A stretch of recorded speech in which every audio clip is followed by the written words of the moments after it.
नमस्कार, मेरा नाम हिमांशु धवन और आज इस वीडियो में बेसिकली एक ओवर थिंकिंग अबाउट वेरिकोसील के ऊपर बात करूंगा, क्योंकि पेशेंट के अंदर ना बहुत अलग अलग क्वेश्चंस चल रहे होते हैं।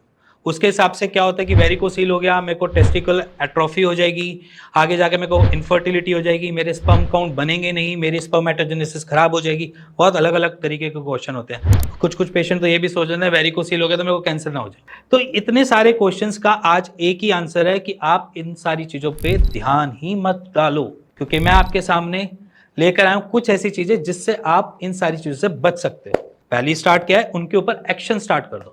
एक्शन कैसे है कि अगर आपको टेस्टिकल्स में पेन है, पेन आपको इंटरवल में हो रहा है, मान लीजिए वीक में 2 या 3 बारी हो रहा है, तो समझ लेना कि आपके रिफ्लक्सेस बढ़ रहे हैं। पहला रीजन, रिफ्लक्सेस बढ़ने की वजह से आपको पेन हो रहा है। तो रिफ्लक्सेस को सॉर्टेड करने के लिए क्या है, एक एक्सरसाइज, सिंपल एक्सरसाइज है, आपके सामने दिख भी रही होगी। और एक्सरसाइज कोई भी ऐसी नहीं है जिससे आप डिफिकल्ट कह सको, क्योंकि पेशेंट कहता है कि डिफिकल्ट हो जाएगी या दिक्कत हो जाएगी। कोई ऐसी एक्सरसाइज नहीं, सिर्फ पैरों को ऊपर करना है और रिलैक्स करना है। रिलैक्स जितना ज़्यादा कर सको उतना करो। जितना पैरों को ऊपर करके रखोगे उतना आपका towards pelvic area blood flow दौड़ेगा, जिसकी वजह से रिफ्लक्सेस खुलेंगे, जिसकी वजह से पेन रिलीफ होगा। और पेन रिलीफ तब होगा जब वहां की इन्फ्लेमेशन कम होगी। इन्फ्लेमेशन कब होती है, जब रिफ्लक्सेस बनेंगे और गोल गोल घूमेंगे और आपकी वॉल्स को डैमेज करेंगे। तो वॉल्स को डैमेज होने ही नहीं दो, जिसकी वजह से इन्फ्लेमेशन नहीं आएगी। इन्फ्लेमेशन नहीं आएगी तो पेन नहीं होगा। तो पहला सब्जेक्ट वहीं पे खत्म हो जाता है। तो दूसरी बारी आती है इसमें, जब ओवर थिंकिंग इतनी होती है कि वो कैंसर होगा या एट्रोफी होगी, है ना। तो कैंसर तो पहली चीज है कि वेरिकोसील से होता ही नहीं है, ठीक है। वेरिकोसील आपको कभी भी कैंसर नहीं देता। एट्रोफी के चांसेस होते हैं, तो एट्रोफी के लिए घबराओ मत, डरो मत। सबसे पहली चीज समझो कि हमने करना क्या है उसके लिए। एट्रोफी तब होती है जब टेस्टिस को अपनी सप्लाई नहीं मिल रही। मान लीजिए अगर आपको खाना पीना बंद करा दूं तो आपका शरीर पतला होगा, आपका क्या, मेरा भी। अगर मैं खाना पीना बंद कर दूं तो मेरा शरीर क्या करेगा, धीरे धीरे सिकुड़ेगा। सेम वो फिलॉसफी लगा लो कि अगर आपकी जो टेस्टीज हैं उनको सप्लाई नहीं मिल रही न्यूट्रिशन की, तो वो अपने साइज को धीरे धीरे धीरे करके छोटा कर देगा। धीरे धीरे जो श्रिंकेज आती है उसी को एट्रोफी बोला जाता है। अब एट्रोफी जो है उसको रोकने का एक ही सॉल्यूशन है, वही एक्सरसाइज जो पहले मैंने बताई है, जिसमें पेन में रिलीफ मिलता है। हमने क्या करना है, ब्लड का सर्कुलेशन बेटर करना है टूवर्ड टेस्टिकल्स।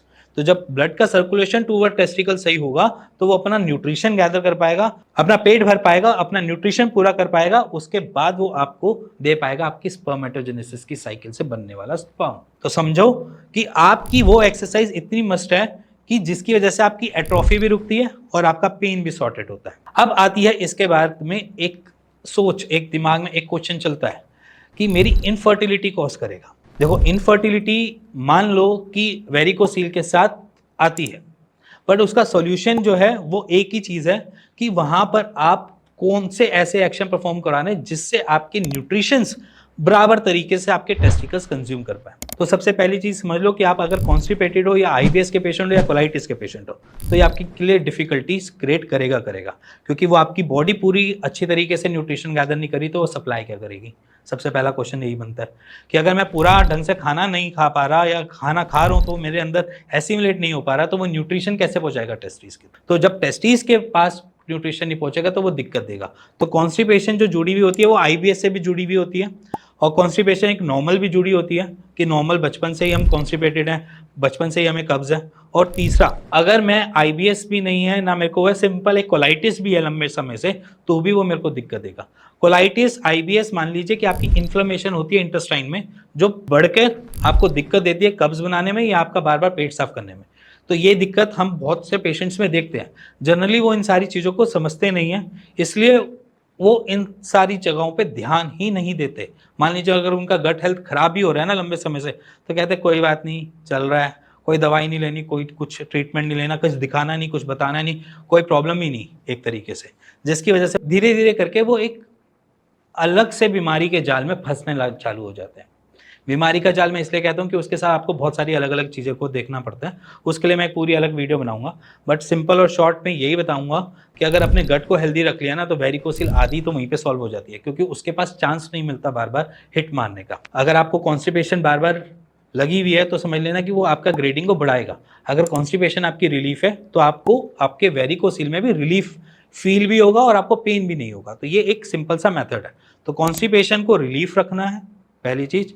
ब्लड सर्कुलेशन को बेटर बनाना है, जिससे आपको पेन और आपकी एट्रोफी भी बची रहती है, और इसके साथ साथ अपने न्यूट्रिशन पे काम करना है। न्यूट्रिशन पे काम करना इसलिए जरूरी है क्योंकि आपको ज़्यादा रिक्वायरमेंट है आपकी फर्टिलिटी के लिए। फर्टिलिटी में हमें क्या चीज़ों की रिक्वायरमेंट होती है? प्रोटीन की होती है, तो प्रोटीन खाना है।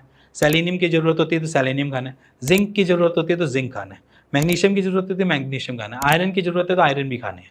तो ये सारी मैग्नीशियम, या जैसे मैं बोलूँ कि सेलेनियम या फिर जिंक, कोई भी इतने न्यूट्रिशंस जो आपको फूड आइटम दे रही है उसको कंज्यूम करना स्टार्ट कर दो, जिससे आपकी फर्टिलिटी इश्यूज में इफेक्ट पड़ भी रहा हो तो कम पड़े। ठीक है, तो और अगर आपको नहीं समझ आ रहा तो आपके सामने चार्ट है, जिंक की आइटम लिखी हुई है, सेलेनियम की आइटम्स लिखी हुई है। आप इसका स्क्रीनशॉट ले लेना, अपने पास रख लेना, कभी भी कुछ खाना पड़े तो इनमें से चूज करके खा सकते हो। बहुत सारी दालें भी हैं, बहुत सारे नॉन वेज आइटम भी हैं, कुछ वेज आइटम भी हैं, तो आप इनमें से कुछ भी कैलकुलेट करके खा सकते हो। और हमेशा कोशिश करो विटामिन डी और B12 को पूरा रखने की। विटामिन डी जो है वो सप्लीमेंटेशन के थ्रू भी कर सकते हो पूरा, B12 का भी सप्लीमेंटेशन के थ्रू आप पूरा कर सकते हो। तो ये दो विटामिन या B12 दोनों ही नेसेसरी होती है आपकी मॉर्फोलॉजी और मोटिलिटी के लिए भी। तो इसलिए कहता हूं कि अगर आप इन सारे क्वेश्चन से बच रहे हो तो बचने की जरूरत नहीं है, उसका सॉल्यूशन मैंने आज इस वीडियो में दे दिया है, और उस सॉल्यूशन को आप आज से स्टार्ट कर देना, आपके वेरिकोसिल आपको दिक्कत नहीं देगा। और इसी के साथ अगर आपके मन में और भी क्वेश्चंस है जिसको आप पूछना चाहते हो या हमसे कुछ इसके रिगार्डिंग कंसल्ट करना चाहते हो, तो नीचे दिए हुए नंबर पे आप कॉल भी कर सकते हैं, मेरी टीम से बात भी कर सकते हैं। और अगर आपको कॉल नहीं भी करनी है तो आप कमेंट भी कर सकते हैं, उसके रिगार्डिंग मैं आपके लिए स्पेशल वीडियो बना सकता हूँ। इसी के साथ मिलेंगे नेक्स्ट वीडियो के लिए, तब तक के नमस्कार।